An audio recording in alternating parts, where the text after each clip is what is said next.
Okay, hello everybody. My name is Bezad, My name is Risa. and we have a Garrett. We have Garrett, our special guest today, all the way from Montreal, Canada, the Great White French Canadian North. Bowie. Bowen. Welcome everybody. This is the Wonder Looper live stream. We're broadcasting live from Yokohama, Japan. And it is a Saturday morning here, an early, gloomy, a little bit rainy Saturday morning. It is October the 11th here, and it is still Garrett's birthday, October the 10th, out there in North America land. True. So, Can we get some likes for my birthday, please? That's what I want for my birthday. Hit the like button and subscribe. there you go. You know what I noticed? I was looking up the live stream this morning as I was on my way here. I wasn't subscribed to the Wonder Looper lives, and so I hit the subscribe button. Thank you very much. And if you're watching right now, you might be like Garrett. Don't be like Garrett, and double check to make sure that you are subscribed. Yeah, you might be watching the videos and you might get them automatically, but you're just not subscribed, so double check. There you go. So wise words from my friend Garrett here. We've got a lot of familiar faces in the chat. Some people might understand the collaboration, what's going on here. Some people might not know who this guy is. Who is this guy? Who is this guy? So let's talk about this guy just for a quick second. Then we're going to get into some of the big topics that we're going to get into today, including a live release of some tsuriami Foxfibre t-shirts. Not too many of them, but we're going to have some. So that said, Mr. Garrett, he is an old friend of ours, an old colleague of ours. Some people might remember him from a show formerly, or a store formerly known as Tate and Yoko. So a store that was named after myself and Risa, and recently, since we left that old company, they figured they had to get rid of our remnants and change the name of the store. Their name expired. Yeah. So what do you call it now again? Now it's just Naked and Famous M Montreal. Now it's just Naked and Famous. But nakedandfamousm.com. Right. Is the website. Right. There you go. And then there's nakedandfamousnyc.com. Yes. Which is a separate website. Correct. For now. All right. So they're working on it. So the store formerly known as Tate and Yoko, Garrett is in the house, manager. Now they're just Naked and Famous Denim. So if you're looking for Wonder Looper products in the Montreal, Canada area, you go to where? Where do we shop now? nakedandfamousdenim.com. There you go. There you have it, everybody. We carry everybody. Wonder Looper and we ship worldwide. Worldwide. We have a good amount of stock. So if there's something that's not in stock back here, you can check over there. There you go, Mr. Worldwide. And the other reason that we brought Garrett in today is because we are preparing for a release of Foxfibre double heavyweight French terries. We're going to talk about those releases today as well. So we had to bring Garrett in to pack his own boxes for the store formerly known. Pack my own order. So to pack that order up. So all right, we're going to put you to work today. Watch me misship it and do it wrong. Hey, you know what? I'll bill you for it. It's okay. I'll invoice you. Hey, you guys shipped this wrong. Actually, it was you. It was you. You made the mistake. Okay, so there you go, everybody. It's a nice reunion of friends here happening here on the live. Let's check in with the chat. Let's see where everybody is tuning in from. I'm a little further away from the screen, so maybe you guys need to do some reading. I need some better spectacles, perhaps. Just move closer. It's hard. Risa, you want to can you read some of those? David Hall. Hoodie swap. I bought a large zip indigo blanket hoodie. If anybody wants to swap my large for a medium, please reply. All right. Well, that's a good way to. There you go. In the chat. Check in with Mr. David Hall over here. Maybe you can switch some social media stuff. If you have a medium, you're looking for a large, or maybe David, you might be interested in some interesting trades.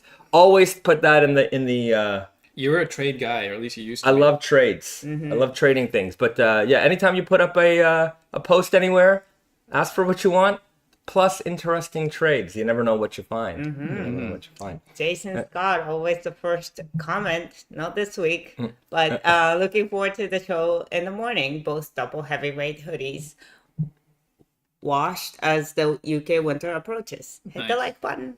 You know it makes sense. That's it. There you go. I can see Terp Wizard here says, question for you on the 2026 spring dyed shirts. Is the process referred to as Amami Dorozome? There you go. It is. What does that mean?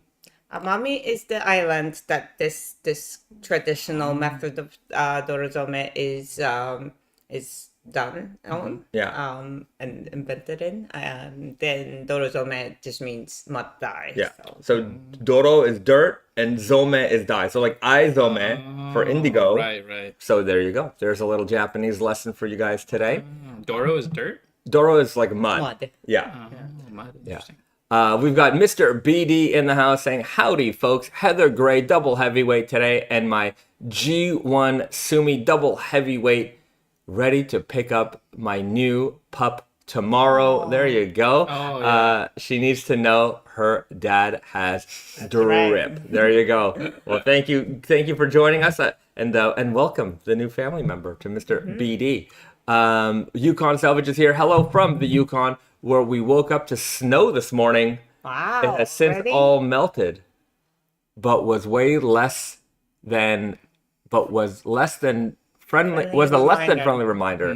That winter will be here soon. It's coming Well, here. I guess it's there already. Yeah. Well, you are up in the real Great White North. You're real up there. You're next to Santa Claus almost. But it's like early October. It's late for the snow.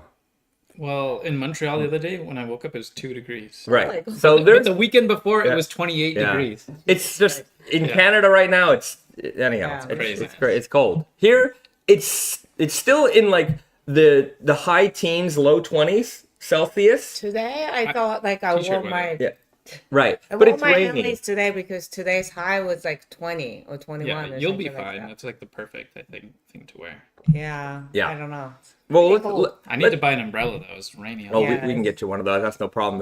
They're all over the place here. Anyways, let's all do our fit checks. Risa's got a nice very fall-y outfit here. Let's make a little room. Yeah, and then I'm gonna maybe go to I Oh, want to make everybody move, so Okay. I'm gonna go to do the job. I have my Fox 15 handy. It's my first time wearing it actually, like for real time, and it's great. And I got my fatigues that I picked up from Book Off. I think OG 107?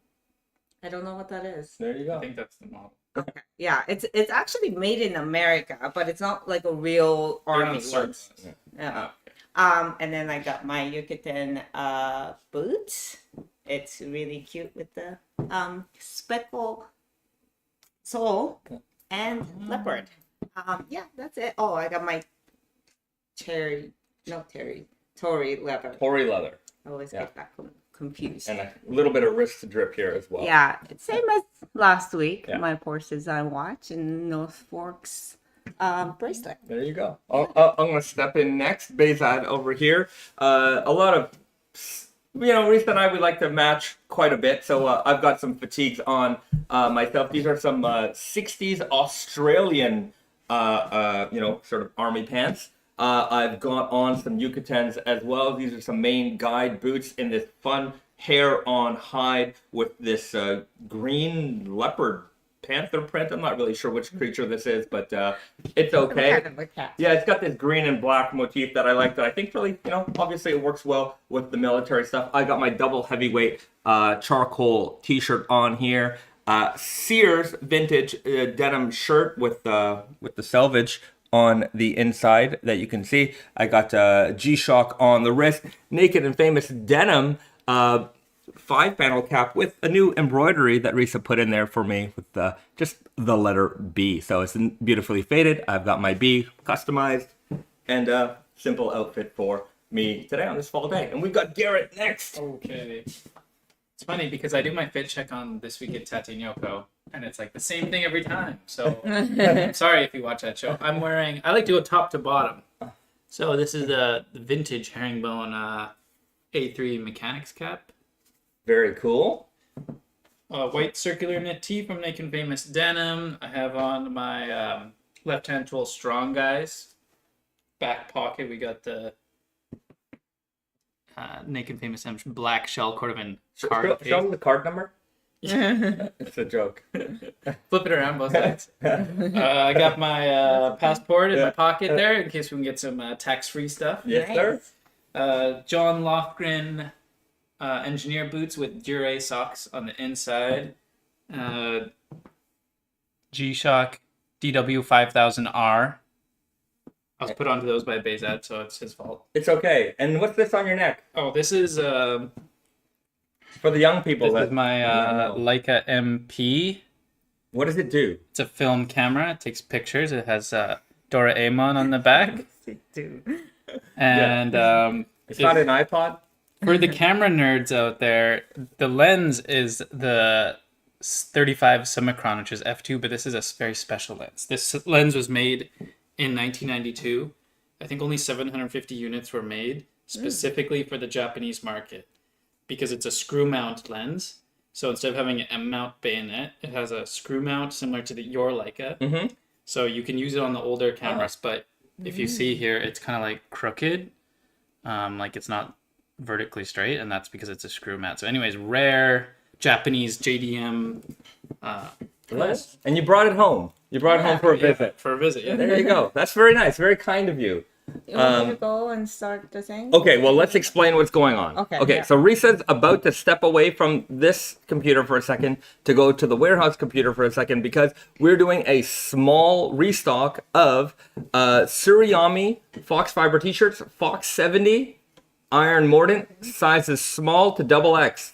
So full size runs. Yes. And then there's also some fleeced Foxfibre in heather gray and oatmeal. Yeah, Also, oatmeal's been sold out, so we have a few units there. There's some like ecru short sleeve right. heavyweight t-shirts. That's true. Black and white, which is not fully sold out, but some Sizes are coming back. are going to be replenished in, I don't know, 5 minutes. okay, so You want Risa, me to do a countdown? I forgot. just when you're about to hit the button, just say it, and then we'll do it. So there you go. If you've been waiting for some of those items, now's a great time to get in on it. We've got one order on the counter clock back there. So maybe we'll get up to 3 after this one. I forgot to tell people what film I'm shooting. Okay, Ektachrome 100. there you go. So for There the you film, go. For the film nerds, Ectochrome, not Ektachrome. Ectachrome. So that sounds like something from Ghostbusters. Well, someone mentioned Kodachrome in the chat, which is like no longer like available and processed. Okay, so is this the modern It's kind of like the an reinterpretation of it? Yeah. Okay. And someone said hello from Okanagan, BC. Hi, I used to study in Okanagan In the Okanagan region. in Well, Kelowna. wonderful. Well, there you go. Shout out to Big White. We've got a very international audience here in the chat, and that's from Mr. Steve W in the chat. We've got Jesse Hobbs saying, wearing my fleeced Foxfibre and Naked and Famous stretch selvage. There's a collaboration going on there. There's a collaboration going on right here. And I see so many familiar faces. If I miss your question, definitely ask it again because that's just the way we roll here. Mr. Terp Wizard says, thanks for the breakdown on the meaning of the Amami Dorozome. Me and the wife both got oatmeal fleeced Foxfibre pieces and can't stop wearing them. They're so comfy. They are indeed very, very comfortable. I'm glad you're enjoying them. You know, I have to say, oftentimes when we get a lot of orders that are, it's because I've mentioned it before, but sometimes it confuses me. So, maybe somebody orders like a size large and then an extra small in the sweatpants. Like they might order like a size large in the sweatshirt top and then an extra small in the sweatpants bottom. And I'm like, What do you look like? well, it's not that. And like in my mind, there's 2 things going on. Well, 3. They made a mistake. They made a mistake. Yeah. This is for a spouse or somebody else, right? Or part 3 is maybe they have a Like they're just triangle. right. So anyhow, if you ever do that, maybe mix your orders, mix your sizes up like significantly. Sometimes people will order like a medium in a sweatshirt and a large in a t-shirt. That sort of stuff happens, right? That's kind of normal. But like anytime there's like an extreme, and I would say that it's usually when it's an extra small involved, I sometimes double check. If it is for if you are mixing size like that, just put in the order comment, say sizes are okay. Don't worry about it, because sometimes I might hold it. Yeah, I might hold it, and then I reach out to the customer, and that it doesn't take that long, but might delay it by a day. Customer service on your part. Yeah, well, you just don't want to ship someone stuff and then back and forth. Right, especially with the tariffs and all that kind of stuff. I don't want you to lose out on anything, because number one, you got to pay for the return shipping, and then you don't get the duties or the back. taxes or any of that stuff that you paid. Well, you kind of can, but it's a real pain in the butt. It's Like next to impossible. yeah, basically. I had a customer today, and he received something in Germany. And I would say that Germany is one of these countries that is very much a stickler for paperwork, and they're very on top of things. But they reached out to me and they said, hey, for some reason, I got a duty bill on top of the tax bill. So in Europe, Japan and Europe has a free trade agreement, and that free trade agreement covers the duties. But when they receive it, they have to pay sales tax. Yeah. And that's a lot of countries do that. Some countries don't do it. Some countries do it. The EU in general does do that. So he sent me the bill and I'm like, oh, this is done completely wrong. And so I responded to him. I let him know what he had to do, contact FedEx, say this, that, and the other thing, because we do all the paperwork properly. Yeah. And after about 2 weeks of finagling with FedEx and customs, I'm not blaming FedEx. I'm blaming customs, because customs is the one that assesses the value and tells FedEx what they have to charge. So it is 100% a customs problem. They responded to him. He was like, you're absolutely right. This was a mistake.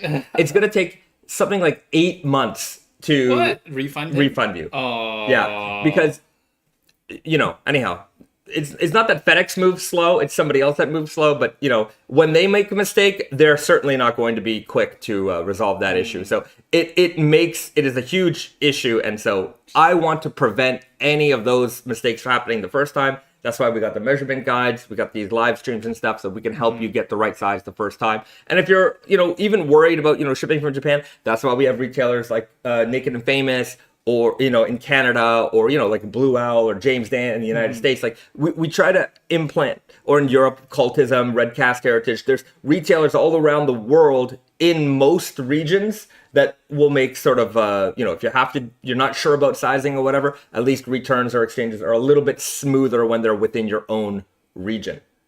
So, just a little PSA for you there. Shop local. Yeah, there If you go. can. It's going to get to you faster usually, too. Like, if you can order within your own country. We ship pretty fast. But does it get there in 2 days? Yeah, sometimes. Really? Yeah. It's amazing how fast. I don't know how and why, but like to North America, it gets there fast. Anyhow, for us going to the States, it's like 2 days, sometimes even a day. Like, right. I've But had people get mad because it came too fast. Well, in North America, oftentimes like you can do ground shipping, but in Japan, there's no ground shipping if I'm shipping to USA. So it always goes by air, and it just goes fast. It goes to Houston or whatever. And It goes to Alaska. And then Anchorage. Yeah. So there's a FedEx depot in Alaska, and then from there they just disperse all the planes everywhere. It just gets there It fast. must be wild in like Anchorage. It's just like half the city works for FedEx. Well, right? there's probably a lot of logistics that go there. I would imagine. Jesse says, I also got a shipment from Naked and Famous in 3 days. And Jesse says, I've gotten things next day from over here. Like it really goes fast. Throwback Bandit says they call you the half 32-ounce wizard yesterday. I don't understand the half 32 ounce. Oh, they were just saying because I'm not wearing 32 ounce right now. Oh, okay. So you're wearing. I'm waiting for the 32 ounce black and strong guy. I don't know. So it's coming. It's yeah. Not soon, but eventually. Yeah. Kafan says, "Hey Garrett, have you seen any Toyota Centuries in Japan yet?" I probably did, but I didn't really notice. But I did last night. We did see that there was the a soft top Bentley was pretty cool. Yeah. Around where our office is, there's a lot of government places around government buildings, and the general audience for a Toyota Century in this country are like business leaders. You have to be on brand with the local brand. Yeah, and government figures. And so there's actually every now and then like a bunch of random Centuries around here that are just sort of hanging out. For people who don't know what a Century is, it is a Japanese equivalent of a Rolls Royce. And it's if you're the emperor of Japan, you're not going to ride around in a Rolls Royce because that's not Japanese. You got to ride around in the Century. And I think they're pretty cool cars, but they're very low key, very Japanese. Like they look like a very nice sedan, and from the outside, and then the inside is where it just feels like the nicest car you might sit in. So, anyways, we don't have one, and probably won't. But you know what? If you are a car guy, you can actually import old Centuries to maybe your local market, and you can get them for a pretty good price. So if you're into car imports, it's one of those if you know kind of things, right? Where it's like super badass, but the average person in North America has no clue. Yeah, and the other problem is if you buy a Century, the benefit of the Century is being in the back seat, not so much in the front seat. I mean, of course, it's going to be a smooth ride. Usually, like they're very powerful engines and everything like that. But like, it's a chauffeur car. Yeah. So it you might feel a little weird. You're gonna have to hire a guy. You're gonna have to get someone to drive you. Yeah. And buy the car. Or you get your teenage kid to do it, and you're like, look, you get to drive. You also have to slam it though, and then have the wheels cambered. No, don't do that. And a giant exhaust pipe. No, that's the what worst. they do here too. That's the worst. They slam the Centuries. All right. Vincent C says, I just placed a bunch of orders from the U.S. East Coast and got them in 3 to 4 days. Amazingly fast. Yeah. Okay, I'm ready to go live with this. Okay, so Risa has given us the signal. Let's head over to the Wonder Looper website right now. Actually, I don't know if... Can you activate the slider for the Foxfibre t-shirts? I think I just have it hidden right now. So let's head over to the website. What nice photography you have there. It's not bad. It's not bad. I did Good it all. light. Did you use that light? I right did. There? Yeah. Looks You good. got to use light. Lighting is key. So Light is the key to photos. It's yeah, kind of hard to take a photo without light. that's it. So we're about to restock the Foxfibre tsuriami t-shirts and the Foxfibre fleeced Foxfibre sweatshirt. So Risa's gonna give me the once and final okay. So if you're looking for some of these, you're gonna be able to grab one today, and then hopefully you'll make that little counter go up from 1 to at least 2. 2 would be good. At least 2 would be good. Maybe we can get a little bit higher than that. Hey, Is this orders of today? that's today. So we're on that 1? We're at 1. What? We're not a Come on, look, guys. We're not a big company, okay, Garrett. We're not like you guys. We're just a small company trying to make it happen. I thought this was $3. I didn't know it was orders. Okay, Risa says we're ready and we're active. So let's Did you have to pay for that thing, or they send it to you for free? send what? Oh, I bought that. Your Shopify account. No, it's all free in life, Garrett. It's all Oh well. you gotta buy it all. Maybe not free, but Yeah. if you're a big enough Shopify customer, they might send you Oh, it. I don't know. We're still small, Garrett. Maybe I should ask for one. Foxfibre tsuriami t-shirts in stock. We've got the Coyote 70. We've got the Iron Mordant t-shirts. The last time these were out, they did go by pretty quick. So if you've been looking for one of these are literally the last of the season. So you can get them now. Okay. Anyhow, there's the little PSA for everybody. Everything is now live and good. I have a question for you. Okay. For the Iron Mordant ones, do you know more about that process? Like, what are they using for the iron? Are they using rusty chains, or do they use like No. chemical, like the powdered iron and stuff? All right, we hit 3, everybody. We hit 3. I don't know if they're not using rusty chains. They tell me they buy it from a chemical company that Because you can get like the powdered iron, and then you just mix it with the water and all that stuff. Sure. I'm not exactly sure how they get the iron. They say they buy it from a company that makes it. The iron company. The Iron Solution Company.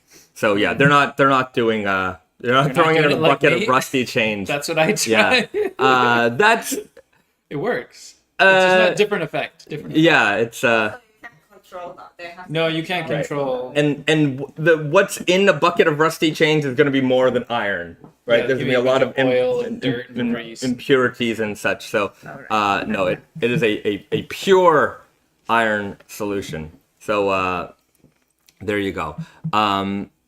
Okay. LOL Master says, not me, just realizing Risa was camouflaged into the background. Oh, we're yeah. at 8. Lucky. There we go. Lucky number 8. If we get the 10, it'll match Garrett's birthday. On And then we got to October get it 10. to 10. We're going to have it. 1,010 orders, please. Nicholas Silva says, I have a legit question. I appreciate it. About the Foxfibre. How does the fading occur? I assume it fades much less due to the cotton itself being that color already. How does that work exactly? So Foxfibre is naturally colored, but like anything that is colored, it is going to be affected by nature. So with UV or with heat or things like that, it is going to affect the color. So Sally has told me that things that have been like dried in heat tend to get a little bit darker, and things that are dried in the sun tend to get a little bit lighter. And I feel that the reason for I don't know exactly why it gets darker with the heat. Maybe there's something with the tannins that are affecting the heat from the dryer that affects it. I think the sun is obviously the UV might be cooking it a little bit. Right. So as far as its color, like it fades pretty uniformly, which I like, other than like say a pigment dyed t-shirt where I'm gonna say it. I don't like pigment dyed tees in general. Dye. It has the vintage look when you buy it, and then when you wash it, it is, man, you're rolling those dice. Yeah. Yeah. It's not great. Yeah. That's why we don't do it. But Yeah. it's not because it's not dyes. It's we can't really there's no study has been done to the extent where like you do this and it gets darker and you do this and it gets lighter and what degree of temperature, whatever. Those things are not available. But it's just mine, for instance, has gotten lighter in color over the years that I've been wearing my Foxfibre t-shirt. And I don't put them in the sun.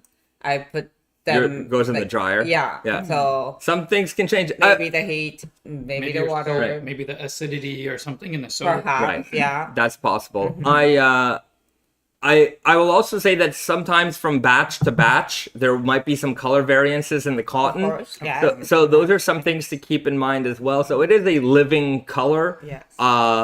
And if you're looking for like pure consistency, that's not what this is. This is colored by nature, and it changes and evolves with time. Yeah. So does the dyes, though. So So do dyes. That's true. But I would say that dyes you can generally, other than like natural dyes, you can get a pretty consistent. Like chemical dyes, you can get a consistent color time after time after time after time. So that's certainly a big difference compared to using colors that are derived from nature.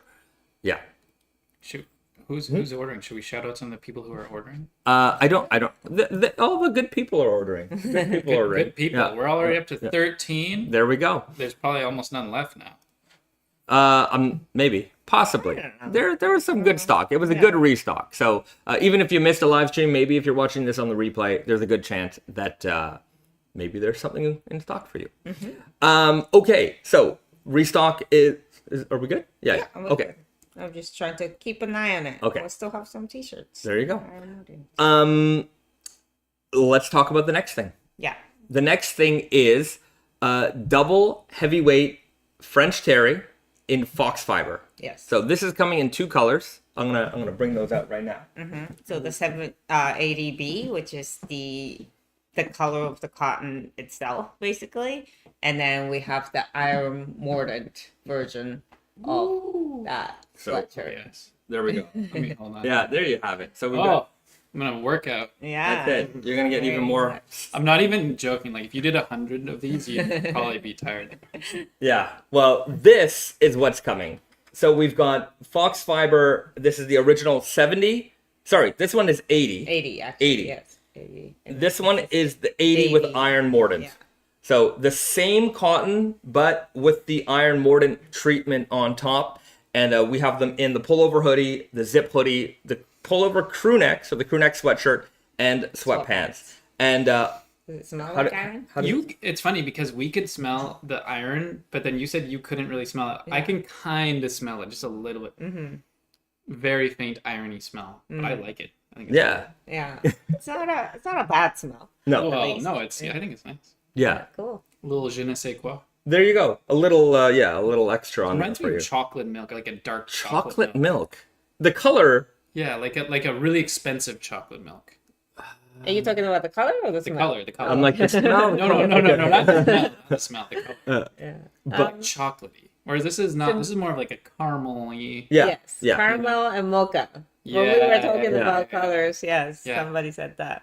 So But yeah. originally what we had planned for was the rest of sort of the fall collection, so including the conventionally colored double heavyweight French terries, the cashmere blend Henley, the triple heavyweight tsuriami. We figured we'd do one big sort of batch release at the end of October, early November. But then we realized if we did that, number one, we would mega run out of space in here. It would make it would be a very hard release day. Yeah. I'm getting tired. I'm not gonna lie. I'm getting a little bit tired here. And so the release date would be very difficult because there would be so much that would have to go out all in a very short period of time that we figured these are here now. Let's just smooth things out a little bit. Yes. And, release this. That'll make some room in the warehouse. Everybody's going to get it worldwide, like retail partner wise. And then, we can focus on this release. And then the next one we'll focus on. And then that'll be scheduled for like an early November. Right. So we'll have it. The Foxfibre double heavyweight is going to come out on October 24th. That is going to be midnight Japan time. October 24th, midnight Japan time. Most of you guys, it will be the 23rd at some point during the day. Like noonish. Well, 11 Eastern. 11 Eastern. Yeah. Of course, every retailer, they're going to tailor their timing to their geographic location. So just watch out for release times from our retail partners, like the store formerly known as Tate and Yoko, now known as Naked and Famous Denim. You'll make your announcements when you get your stock after you finish picking and packing your stuff today. We'll probably do 11 too, just because that's our normal release time as well. Right. So that said, don't hound anybody yet. When are you gonna? Because literally stuff just started like leaving the door yesterday, and then the rest of our retail partners are gonna. Like all that stuff's going to ship probably on Tuesday, and then they'll likely have it by the end of next week, likely. And then they have to, receive everything, whatever it is. They're going to announce their times. But, sorry, I know I'm just rambling here. But like I did with the last release, if you go over to our website, where's the browser? There it is. So if you go to our website and you scroll down, it's not up yet, but I will have a retailer stock list for the next drop. And it'll be listed right here. So that way it'll break it down by every single retailer that's getting it, what fits, what colors, all that stuff. So all that information is coming soon on the website. Watch out for it, to be updated here. By at the very least, by the next live stream, it'll be up. So more information is coming soon in terms of where you can get it. But as far as timing and what's coming out, the Iron Mordant and the Coyote 80, zip hoodie, pullover hoodie, crew neck sweatshirt, and sweatpants all coming very, very soon. October 24th, midnight Japan time. That's the 23rd, 11 a.m. Eastern for many of you. There you go. That's the big announcement for the next release. I know a lot of people have been waiting for that one. Sweet. All right. Anything to add? Yeah. So, I mean, a lot of people have asked the cashmere blend Henleys and triple heavyweight t-shirts and stuff like that. Those will likely come out at the same time as the double heavyweight French terry in colors. So we would have a bigger, more item release in November. But for now, we're just doing the one fabric, two colors. One fabric, two colors. G says, I am so grateful I could order an Iron Mordant. My size was sold out everywhere. And hello from Greenland. Nice. Well, there you go. Greenland. Yeah, I'm glad you were able to pick one up. I've never been to Greenland, but we've been to Iceland. In the airport. Yeah. How fast does stuff get to Greenland? I'm curious. I don't know. Well, I actually had, it might be you actually. I had an issue with the FedEx with Greenland because I think there was just like, because it's not a country that, people ship all the time. There was like a system thing. Oh, like country code is wrong? Or something like that. The FedEx guy could not like just scan our shipping label. And he had to do like some manual things. Anyways, now that we know that we can ship to Greenland, Yeah, please. it'll go there very smoothly. Yeah, exactly. We will ship very well. Just FYI, anybody who orders anything right now, all 17 of you, thank you very much, by the way. The Monday's a holiday here, so shipping will resume on Tuesday. What's the Nice. holiday? Sports Day. You gonna do any sportsing? I'm gonna worship sports as it is intended to do on that day, and I will pray that the Toronto Blue Jays win the World Series. That's my. When's the next game? I don't know. I'm a bandwagon fan. It would be fun if Just- we like found a bar or something here to go to and watch the Blue The Jays. timing wise might be a little weird. yeah. Like 6 a.m. Yeah, But I'm sure it happened. Like during the World Cup, I used to do that. Right. You know, I would just go to a bar at 4 a.m. Yeah. Just have a drink. there's definitely gonna be, especially I don't know who they're playing next. And it's baseball. Are they playing LA? Anyways, fully bandwagon fan here. I saw that the Jays were in the World Series, and I was paying attention to Jays and Yankees. And but as far as like what's going on next, I don't know. Whenever the next YouTube little video update that tells me what's happening happens, I will be paying attention. Whoa. Sorry. that? I'm Go ahead. just going back to Greenland because somebody said population of Greenland is 56,000 people. I did not know that. I thought it would be a lot more. Yes, Is it- because it's a humongous country. Yeah, but they probably all concentrated in like Yes. one area. Right. Well, when we went to Amami Island, which is just a tiny island, it's like, Little, very tiny. but even there, and it was really only the population was in like small pockets of the island, Yeah. and they still had like 40,000 people. Yeah. What? No, Yeah. that's a lot. Yes. Yeah. That's crazy. Very interesting. Yeah. Now I want to go to Greenland even more. Kinda I want to see cool. this big space with not It a lot of is people. a little scary though, you know, so much land. So remote. Yeah. Interesting.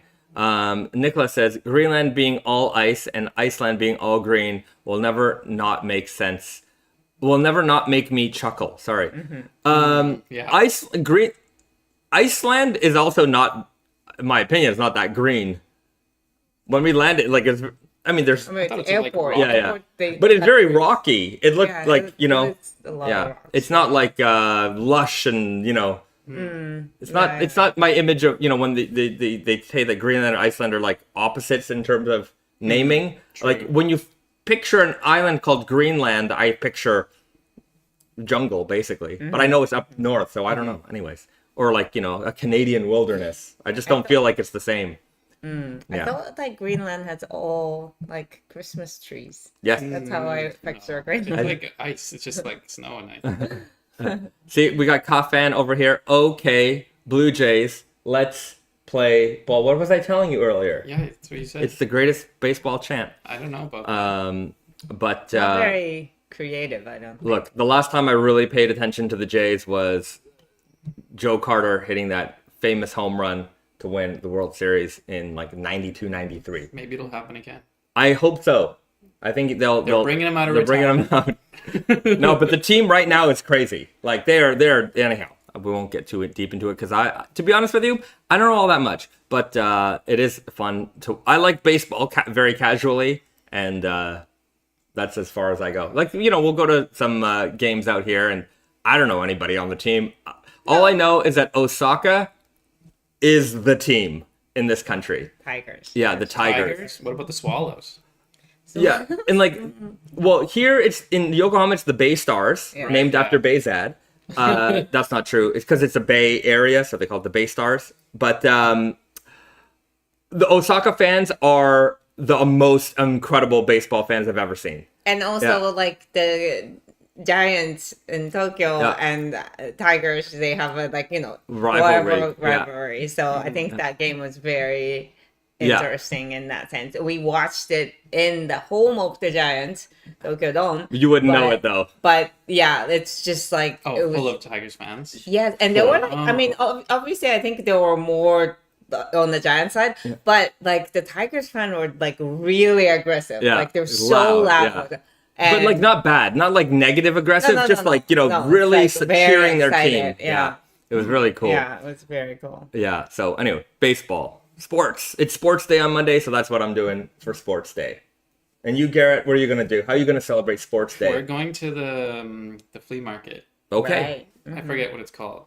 Oedo Koto. Oedo. Oh, wait, no. Yeah. Well, there you go. Hopefully you Hopefully find we some get sports some- memorabilia. Last time we got a Swallows jersey. Okay. Brand new, $10, like 1,000 yen. There you go. Sometimes you can get some great deals at those At places. on Broadway. there, Of all there you places. have it. Are you Yeah. a Swallows fan or something? No, Like, we got it for Gigi because it was Yeah. a women's one. Uh-huh. Oh, But it was brand new. Like I was like, $10. We can't not buy this. There you go. Okay. And I'm But glad hopefully you found we'll something get you some like. Boro and stuff Mhm. Yeah. on Monday. Yeah. Good. Well, I'm sure you're going to show those findings off on the next episode of the show formerly known as This Week at Tati and Well, Yoko. we'll have it on the live stream, I think. There you go. So tune in to that one. When is it, Garrett? Same time as this one, but one day earlier on the Thursday, There you go. right? Right. Thursday evening. 7 p.m. Eastern time, 4 o'clock Eastern or Pacific, Western? Pacific. Eastern. and Western. yeah, Cool. we'd So- love to see you there as well. So you used to call this week at Tate and Yoko Twari. Now what is it? This Twan? it Doesn't have the same ring. doesn't have the same ring. The thing is, we only call it twatty internally. Uh-huh. We never called it that Oh, okay. Uh-huh. externally. I see. Maybe Right. some of the deep the deep lore that super fans knew. We've got Arif in the house. The wife's oatmeal feast. Foxfibre came in and she loves it. Her birthday present is a book hoodie. What I want to say about the Fantastic. oatmeal fleece Foxfibre, Yeah. I feel like of all your collection, it's the most wearable hoodie. Like it's so smooth, it's the perfect weight. It's just like It's if I very could only comfortable. choose one, and I love all of the products, it'd probably be that one. Just because I feel like you could wear it at any time, any situation. You know, Yeah. it's just like so wearable. It is very, very wearable. It's the most Comfortable. comfort-driven fabric Exactly. that we have for a sweatshirt. But yeah, the double heavyweights though. I mean, they're cool. It's Oh, badass. boy. But it's a Yeah.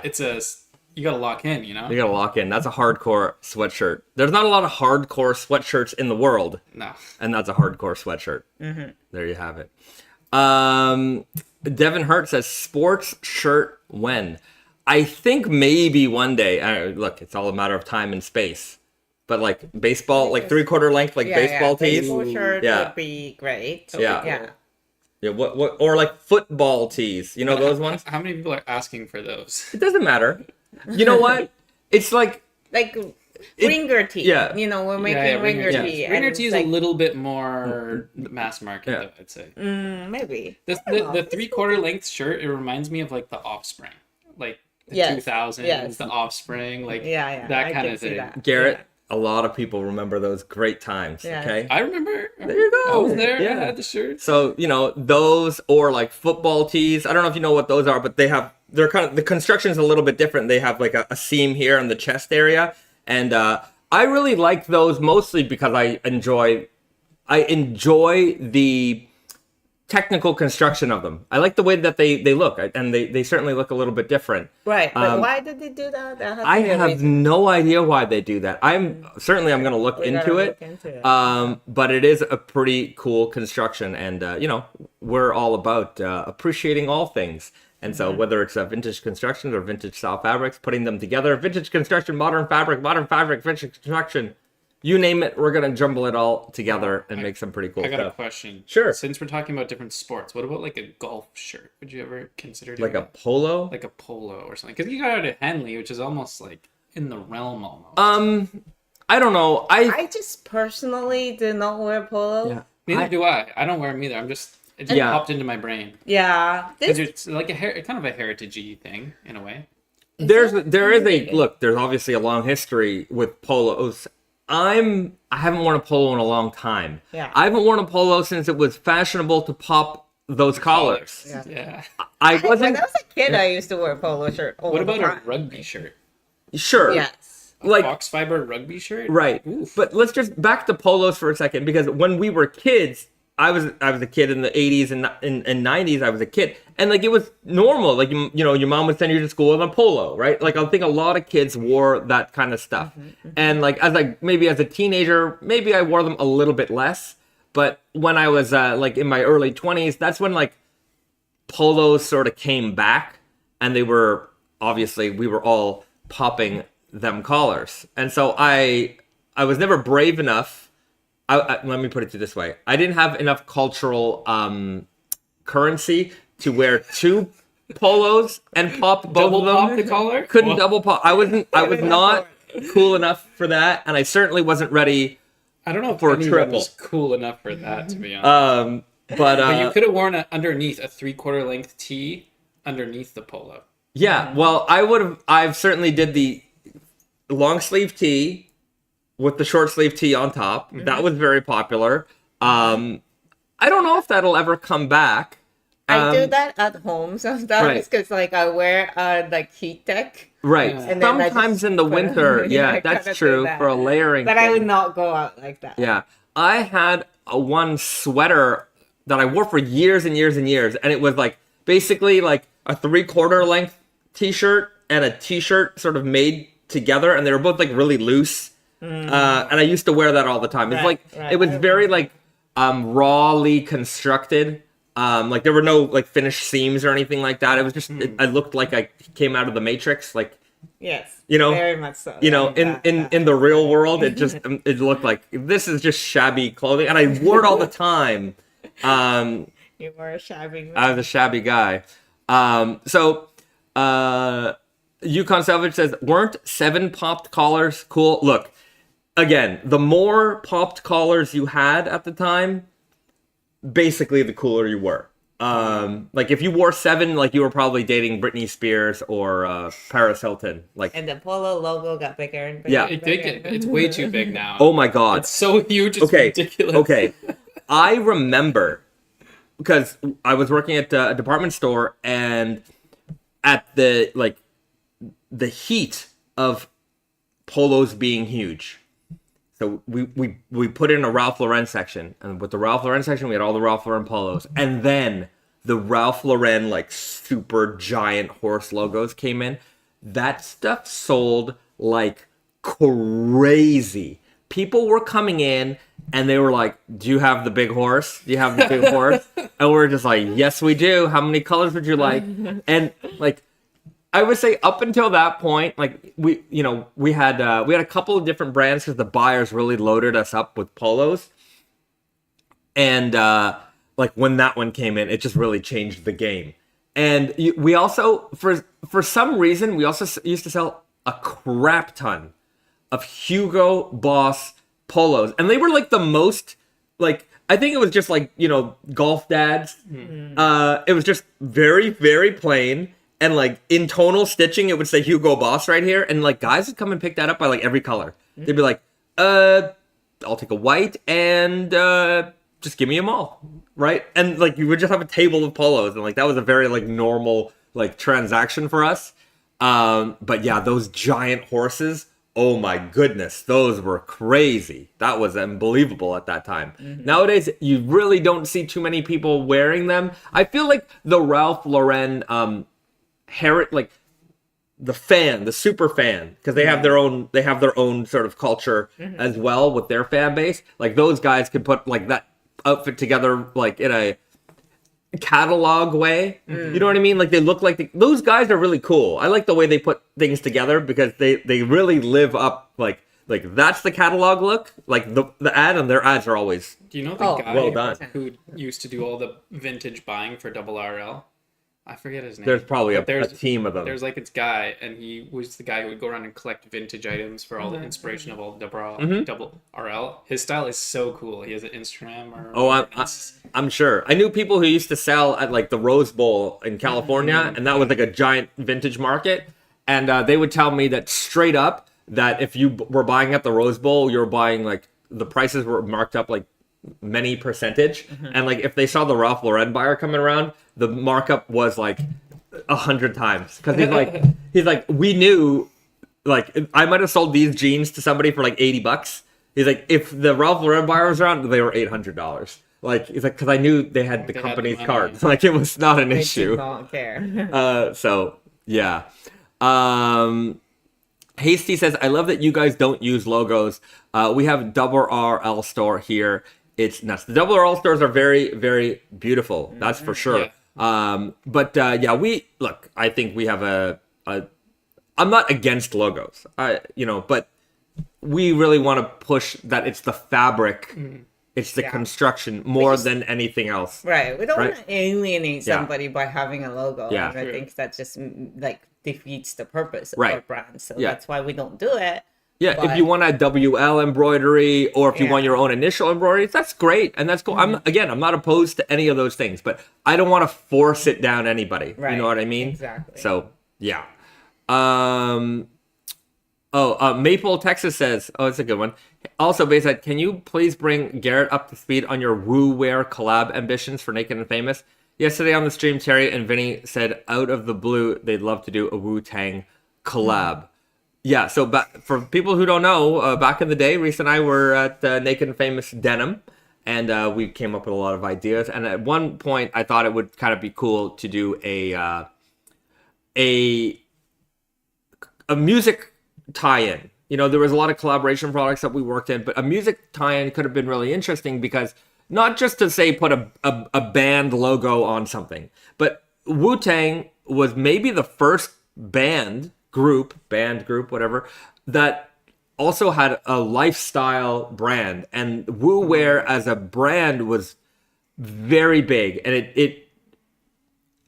like all the kids in my school wore it. I mean, this is back in like, the 90s, and a lot of people wore it, and it was, street, had the Wu-Tang logos and stuff on it. But if you think back to like hip hop style back then, of course, big t-shirts, hoodies, things like that. But a lot of what they wore, and I think that the hip hop guys do not get the credit. They do not get the credit for what they put into raw denim. Everyone thinks raw denim is the cowboys and the hippies and the 40s and all that stuff, like all the real, when you think heritage military and that realm, cowboys and all that stuff. But the hip hop guys, they were wearing raw denim. They were wearing chore coats, big jeans. They wore it differently. They put their spin on it. And I think They did not fade them. Yeah, they didn't fade them, right? Yeah. They want it crispy. They like fresh. the crisp look. But you know what? A lot of people like the crisp look. And now, especially now, how many young people are wearing wide leg raw denim jeans, right? So if there was a tie-in there where you can explain the history of, hip hop's influence on raw denim and how they did it their way, this way, I think that would be a great tie-in. That's just my opinion on it. That was my thought. So anyhow, you take that idea and maybe run with it. Maybe or don't. Whatever. I feel like part of the reason why chore coats are so popular now is because of hip hop, though. Like the Carhartt and all the Carhartt trend and stuff. I am gonna disagree because I find that the current wave of young people in workwear is more inspired by heritage. Really? Like they're really looking at like. Well, no, right? They're maybe now, but in general, like the chore coat got kept alive during like the 90s. I think it has evolved and everybody has taken different things that they like and worn it their own way. I think what has happened now is that young people who are, obviously hip hop and this kind of music and culture has really become the most popular kind. It's the most mainstream, right? And so young people who are into hip hop music are also adopting these old heritage style looks. And, I would say for a long time, especially people in our age group growing up, music and the way you dressed were often very closely tied to one another. If you were into rock music, you dressed like you listened to rock music. If you liked hip hop, you dressed like you like hip hop. Whereas nowadays, those things have all been sort of, it doesn't matter. Wear whatever you like, listen to whatever you like, and like there's no like, there's no like being blocked in by a genre anymore. And so I really like the way things have evolved because now you can do whatever you want and there's no judgment in that way. And anyhow, I think hip hop and raw denim, they are they are interlinked, and not enough credit has been given to that era. That's my thoughts on that. And the brown bandit just brings out a good point. Hip hop wearing Evisu. Yes. Yes. Oh, yeah. Evisu was That brand yeah. was. That was 2000s era. Well, like when I think bling era really came in, and they got into the Evisu, the red monkey jeans, like RMC. Those jeans were like $1,000 in like 2004.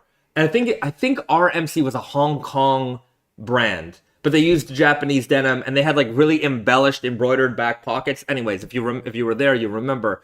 And that was really popular. But yeah, the Evisu, the big, and then the jeans with all the pockets on the front with a million Evisu logos on it. Very different take on raw denim. Also, very, very different take on raw denim. But yeah, the 2000s era was a lot different than the 90s era.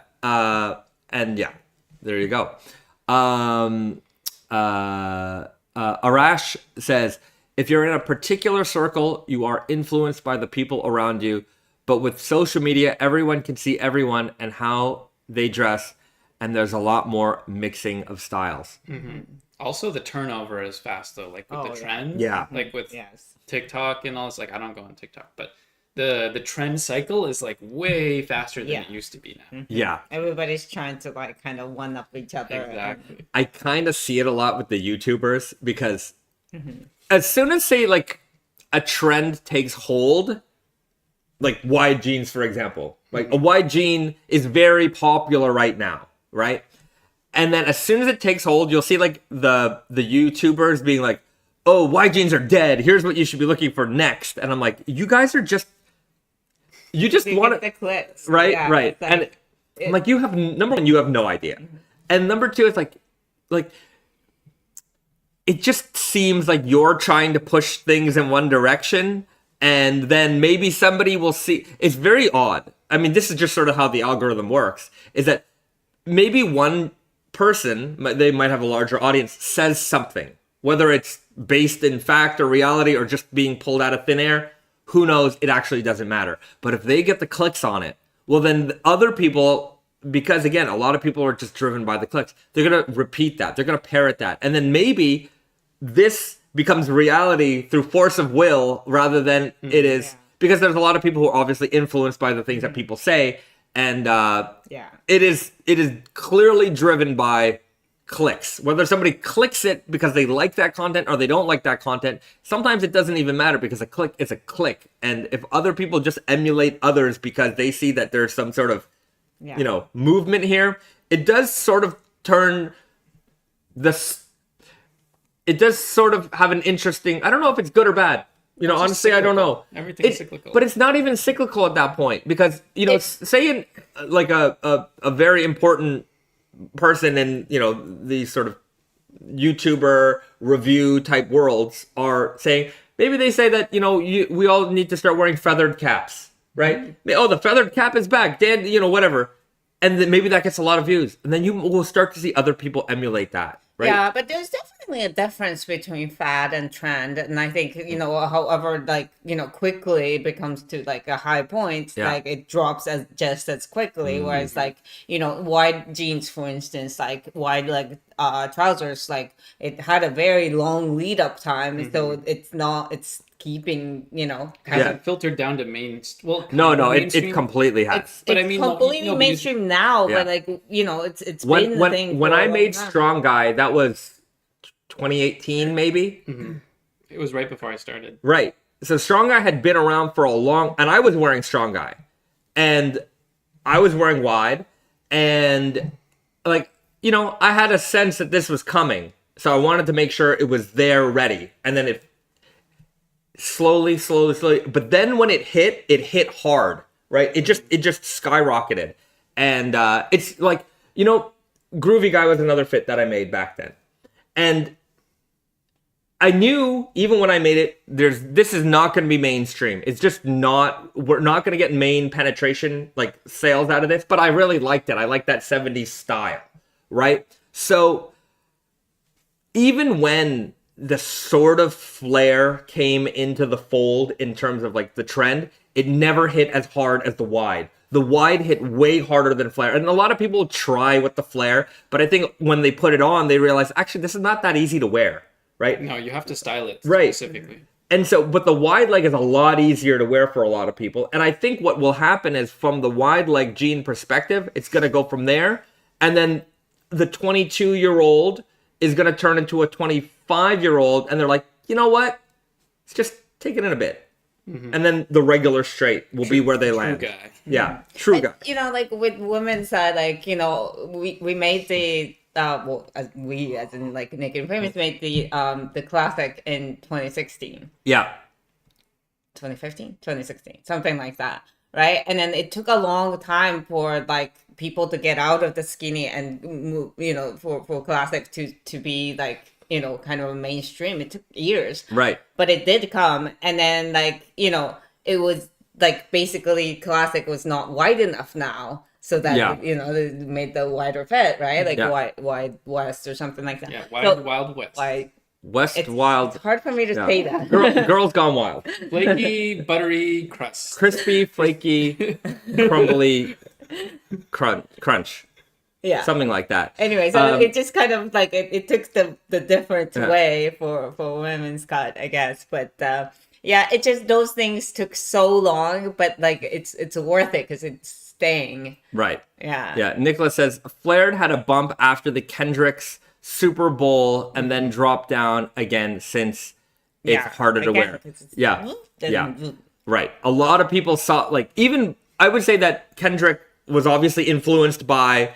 There was some high fashion brands and around that were really pushing the flare. So a very important person like him puts it on, of millions and millions of people see it, and he's obviously a style influence to a lot of people, and they get it and they're like, I'm gonna look like that, and it's like They wear it for a couple days. yeah, it's not for everybody, right? Yeah. You gotta, like, for me, you gotta be a 70s guy to pull that off. Like, it you know, just looks off without the You gotta match it with everything. you gotta have the vintage T-shirt. You know, there's a look that has to go with it, right? Go to the And Apple store.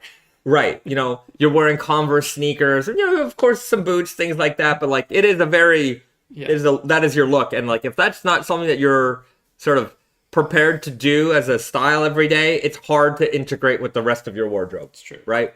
So that's why I think the wides won, because wide is easy for everybody to wear. And I would say from a sales perspective, it's easy to sell because they're big.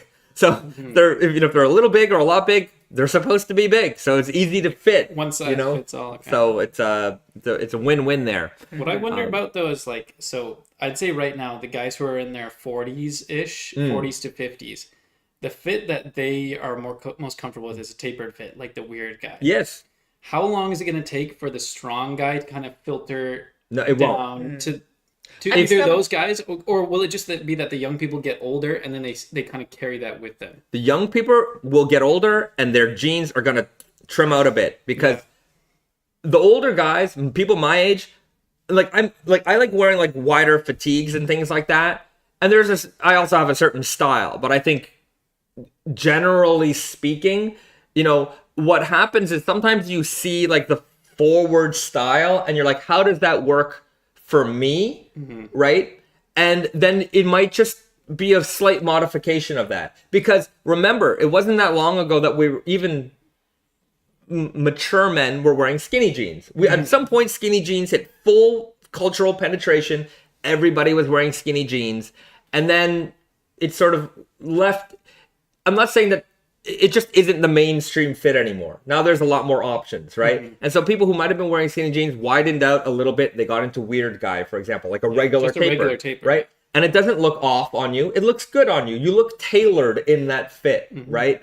And a true guy might be a little bit of a, you know, adjustment from there as well. Just going for a regular straight, something that works well over boots or, you know, sneakers and things like that. So, but I also feel like at some point in your, you know, your life, you stop changing because you hit the world around you is changing. Right? You hit your peak style. Yeah, and then they just kind of stick with it. You know, sometimes I see it and you know, whenever I go back to Canada, somebody who's like my age, and you know, we might be on the train or something, and their outfit is peak like 2006 style, like, you know, the hip hop, like the side hat is just a little bit like this, and they're wearing, you know, and I'm like, yes, I'm just like, yeah, man, you know what, you liked that. And you're still doing it, and I'm sure your friends are like, "Yo, what the heck's going on? Like, what's?" You know? And he's like, "No," and I'm like, "Yeah, man." Like, wearing like Mark Echo. yeah. I love it. I see it. Like it's like it's a time machine, right? Yeah. And I love seeing it. I love seeing it happen. Hi, Brandon. Yeah, Brandon's in the chat. All right, we've got Brandon. El Capitan is here in the chat. Happy birthday, Garrett. Am I too late? You're never too late. It's never too late. He was there. You were there. You were at the birthday. That's You were it. there. I also saw Wyatt in the chat earlier. Sorry, I didn't say hello, but we recently hired our first staff member. Yes, we haven't talked about that. Yeah. Yes, we very recently hired a new person, and it's a big step for us. Yep. Because it's always been just the two of us, and now we have a third person. That's right. So you'll, if you subscribe to the newsletter, you saw a picture of Wyatt there in the newsletter, but I'm sure you'll see a little bit more of him here and there. So yeah, we're growing slowly but steadily. I think I mentioned it in the live stream. Sorry, I mentioned it in the newsletter. So if you haven't read the newsletter yet or you're not subscribed, maybe consider it. But yeah, I mean, you know, we grew a lot for this fall winter season. You know, coming into this season, our production planning was mega ramped up, right? You know, we heard you guys, you know, oh, it's sold out, I can't get anything, you know, we were trying to make sure we had enough, but obviously the demand continued to grow, and so it did, and so we knew we had to make more, and if we had to make more, we had to get a bigger space. So that was half of this year's and even the end of last year's struggle, just trying to get the right space. So here we are. And now that there's a lot more production coming in, it means that there's a lot of more stuff that needs to be moved. And while I actually do quite enjoy picking, packing, shipping, I love doing all that. And I'm sure you enjoy it as well. Yes. But there's a lot of things to do. Yes. So obviously there's only a certain amount of hours in the day. So a little extra help will help us get those customer service, you know, emails answered faster, get the production done, you know, development done a little bit sooner. So just a little bit more help here, and we'll see how it goes. And of course, there's many people visiting the showroom here. So all the people visiting Japan. So that takes time out of our day as well. Not that I'm not complaining. Right. We're happy to do it. That's why we have the space. But now we have a little extra hand. It is a little bit of a bittersweet moment to me, because, like, you know, until now, like, every single order, both of us touched it, every single one of them. Yes. And you know, if we have the third person, it's like, you know, like there are orders that I don't touch physically, Right, to ship it out. So yeah, it's a little bittersweet, but I think it's necessary, right, and also I think it's a positive thing, right. so. Just because you don't touch it, though, it's your love and heart and soul Yeah. and into every know. product anyways. You don't have to physically touch I it. know. It's Yeah. kind of like, you know, maybe if you have children, you know, you are taking them everywhere they go, Right. and then at some point you gotta let them walk Yeah. on their own. And Right. And it's like it's not that you're sad that they're taking a walk or Yeah. they're going to school by themselves, right? Yeah. But you know, it's a little bit of a right, feeling. you're proud that they're doing it, but Yeah. it's also like, you know, so that's where we are right now. And of course, you know, our aim is to always deliver the best service and, you know, quality that you guys deserve. So yeah, we're growing steadily. 2025 has been a pretty big year for us in terms of changes. I think so, And, yeah. We'll carry that on to many more years and beyond. So, there you go. And of course, we brought Garrett in special today. You thought it was for the live stream, but it's actually because the Foxfibre double heavyweights arrived and we have to pack Yeah, I gotta those pack orders. my order. Yeah, he's got to pack his order. So after the live Flew in stream, to pack my order, and then I'm flying out tonight. yeah. So you know, you got to put them to work. Yeah, it's not all just holidays here. You got to pack some boxes every now and then. Arish says, "Congrats on the new hire. I look forward to your success." and greater heights. Thank you. Thank you very much. We definitely feel it. We get a lot of messages from people out there. Even the thank yous and everything. Like we get it gets us in the heart. We really feel it. I also, again, sometimes I feel like these live streams are a little bit of a reiteration of the newsletter, but something that happens a lot in the newsletter but also in the chat and why we have these things is like, you guys should do this or you guys should do that. Make this, make that. And I'm like, the amount of people that are like, you should do this. And I'm like, we are, right? It's amazing because I get the sense, obviously not everybody watches the live stream, right? But I don't think that the people who are watching the live stream are like, oh, you guys should make this. And like, I'm like, yeah, I know. Like, we just talked about it. Like, that. Like, so those people aren't sending me that message, right? It's the people who are not watching the live stream and who are sending me that message. And I'm like, but you're on it. You're on the same, like, where this is headed. And like, they can feel it. They got that ESPN. Yes, they got the bingo. They have the ESPN. And the fact that that's happening is just like, yes, like we are on the right track. So anyhow, when you see some of the new stuff we've got coming, some of you will be like, oh, I was hoping they would make that, and I think that's going to be a pretty cool feeling. We've got the ring master says, do you do optimization in stock, product, etc.? Optimization, I mean, there's no like mathematical calculation that goes into like, the exact time that we need to restock to, I will say, we definitely try. And I say that in our business and the way that we do business, all right, 23 whole orders, everybody. There you go. In our business and the people that we work with, we're very much when it's ready type of situation, right? We are not some, I'll say that, you're a big multi-gajillion-dollar company or even smaller than that. A lot of people are driven by, this is what we have to hit next quarter. This is what we have to do. In order to do that, we need to sell this. And it's all very numbers driven because they're very much like, maybe if they have shareholders right? They have to make a certain product. It has to be here on time because they have to sell this much. And if they sell this much, then they hit their bottom line. Look, at the end of the day, we have a bottom line. But like, I'm not so driven by that as to, like, our main focus is make the nice product, get it out to the customer. And when the nice product is ready, is when it's ready. And when it's ready, we'll make it available. And so, like, there's no like optimization here because there's a lot of things that just take a lot of time. And there's a lot of, monkey wrenches that can be thrown into that whole equation. I will say back to like denim days. Here's a good, it's a denim reminiscing episode.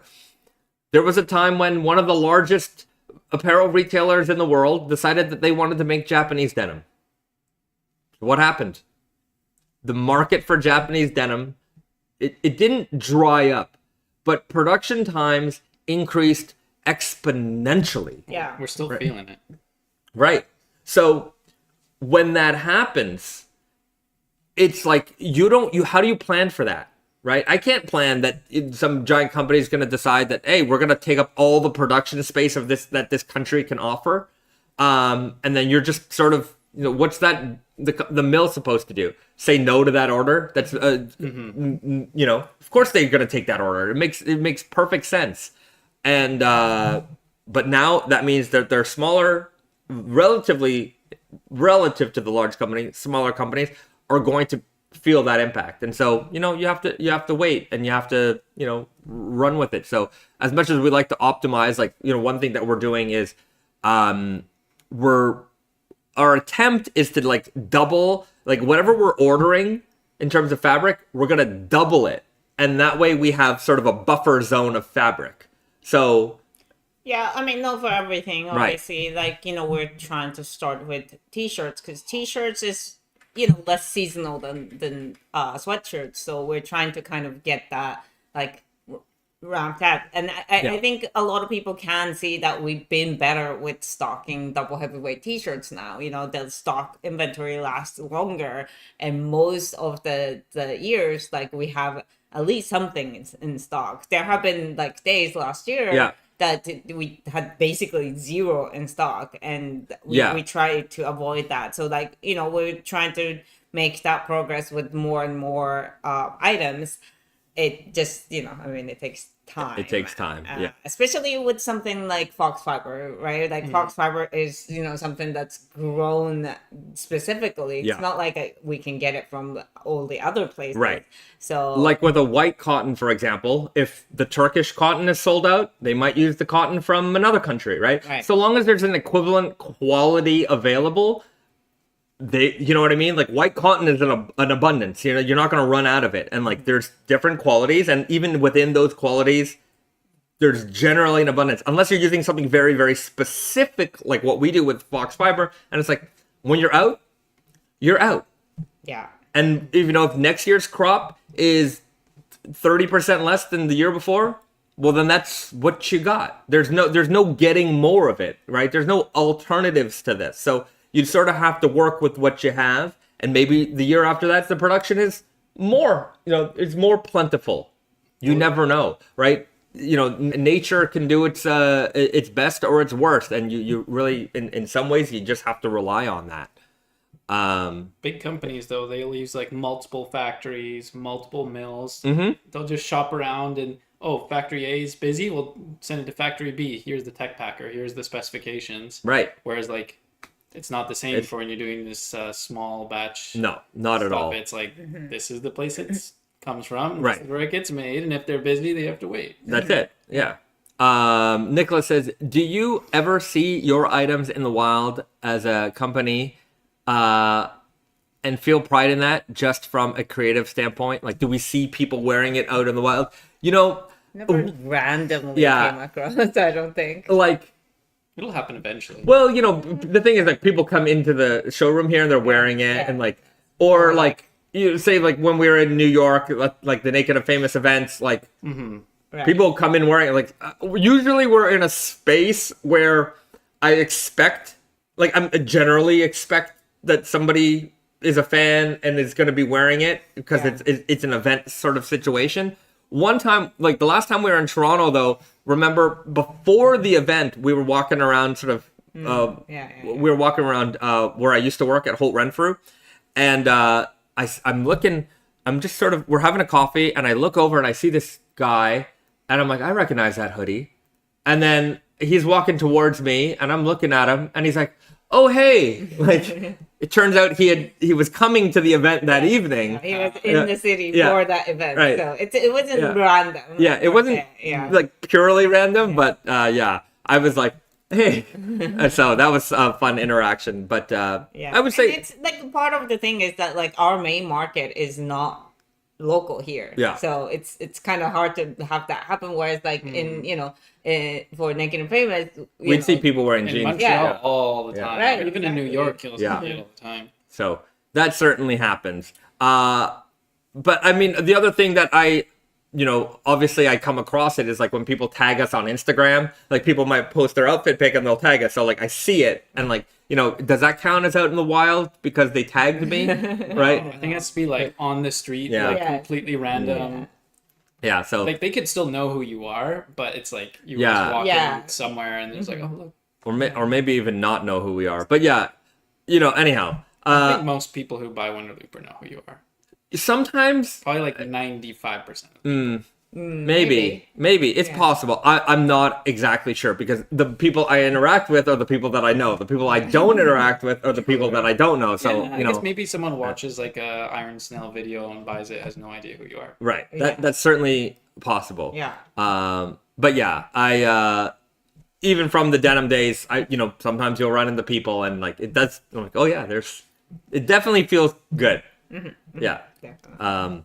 So maybe one day, and I'll say that, like, generally speaking, we're still a small company, you know, and I think the world is a big place. So, like, running into randoms wearing a Wonderlooper sweater, yeah, it would be. It is a big Yeah. place, but it's also small. Mm. Last time I was here with Terry, we ran into like someone who knew Terry.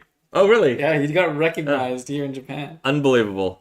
Oh, we got the BD, the producer with the update. He says, Yeah, hit the like button. hit the like button. If you haven't done so already, hit that like button so we know how much you like this video. That said, there's just on our back end side of things, there used to be a oh no, there it is. Sorry, there used to be a timer for like how long the live stream is running. But the whole back end interface has changed recently, so I'm just getting used to some of these little updates. The Raven says, would you guys be able to recognize a Wonder Looper tee just from the fit or the drape? I think I could recognize it from. I think I could recognize it. fabric. The Yeah. color, the collar. Color, fabric. Like, yeah, I've seen people. I've recognized people. Usually you can tell by the face that they're a person. Give me a t-shirt sommelier. Yeah. And like on Instagram, I've seen people, personalities wearing our t-shirts, and like they don't tag us or anything like that. I just know that there's some. Yeah. I mean, I would say like I don't know. There's some higher profile people that have our stuff, and like I've seen them wearing it, like just and I'm like, oh yeah, and like I can totally recognize that is our t-shirt. Yeah. Or you Yeah. can suspect it at Yeah, least. yeah. Like maybe Right. not 100% certainty, but like you can be like, oh, that could be. Yeah. Right. The Ringmaster says, thank you for your answer. Will you have promotions for old customers? I'm losing more than $1,000 to Wonder Looper in 2 months. In the past, I never not buy expensive losing clothes. it. Yeah, you're gaining. You're getting something. some beautiful garments. But I will say, to our old customers, or people of the live stream, like for example, the newsletter subscribers and you guys are the only ones who know about this release. Like I do really try to prioritize, newsletter subscribers and the live stream viewers. Like even on Instagram, like I actually don't post. I probably don't post as much as I should, but I try to give you guys the inside track. So if and when there are promotions, maybe the problem is like in the past, I remember last year, I'm like around like Christmas time, like we really didn't have much in stock. So it's like it's at some point it's hard. Maybe there'll be something this year, but I will tell you that it is 100% going to only be for the newsletter subscribers, at least for the very beginning. Like there won't be some major announcement on the website, blah blah blah. It's for you guys, the devotees. So stay subscribed and stuff. Open your emails Yeah. and then click in the email. There you go. Click that email. Click that email. Follow the link. Yeah. At least open it. That's the least you could do. Yeah. I mean, I send like If you don't open Yeah. the email, you get the secondary email. Oh, you guys do that on every single one? No, not every single. I don't know. yeah, there are some newsletter. automated emails, but as far as the newsletter is concerned, like you get the news, read the newsletter. There's some good information in that newsletter. Yeah. It's always nice. Plus, yeah. you have little drawings of yourself in there. Yeah, we stopped with the drawings, but like the drawings. yeah, there's photos now. I focus What on about stickers? You got new stickers? we haven't had new stickers in a while, but oh, I have it right here. Yes. Good. reminder. Good. Show me your new We stuff. did kind of have got the sample of the new goodies, Yeah. the freebies that we Oh, wow. often have. I'm just Those are gonna take it classy. out. Yeah. Yeah. So- So we have a new pencil set. Yeah. So it will be a set of 3 with these Wonder Wow. Looper logo Yeah. and craft design Oh, technology sorry. logo on the That's so It's a little shiny, but yeah, you can Yeah. see it there, right? And so that's going to be the new pencil set. They Yeah. will have an eraser on them. Yeah, This so is just like a it's sample. gonna be this, but with the Wonder Looper logo. So Yeah. yeah, it's the sample is missing. So there. they're gonna come in a 3-pack. Like it's a little overexposed, but you get the idea. It's gonna come in a 3-pack They have a over smell. here, Yeah. and made in Japan pencil set. with the craft design technology and Wonder Looper coming together again to bring you guys the best stationery in the game. Would you ever consider doing a different graphite hardness, like not HB? I don't know. I mean, we Like a softer one, maybe? Or yeah. Well, I think HB is like the standard, but it is most loved, and we just wanted to kind of Right. do that. We're not trying to like I know you're not trying to reinvent the pencil. No. yes. But you know, if I was making my own pencils, I'd maybe experiment or something. Well, but that's pretty cool. Yeah. Oh, I come love on. the color too. There you go. So yeah, it's got that beautiful color, and then it'll come in a 3-pack. It's got the Wonder Looper there. So that's coming soon. Fingers crossed. They told us they're rushing this because they got us to sample. Fingers crossed. Everybody, you hit the like button, okay? If you like it enough, I'll send our rep that these will be ready for the next the double heavyweight release. At the very least, it'll be ready for like the big release in like early November. Yes. But the double heavyweight, we're fingers crossing for this one. That's Yeah. I'm not gonna promise anything, as you know. Yeah. Okay. The Raven says, nice. Now let's see Paul Allen's Wonder Looper pencil set.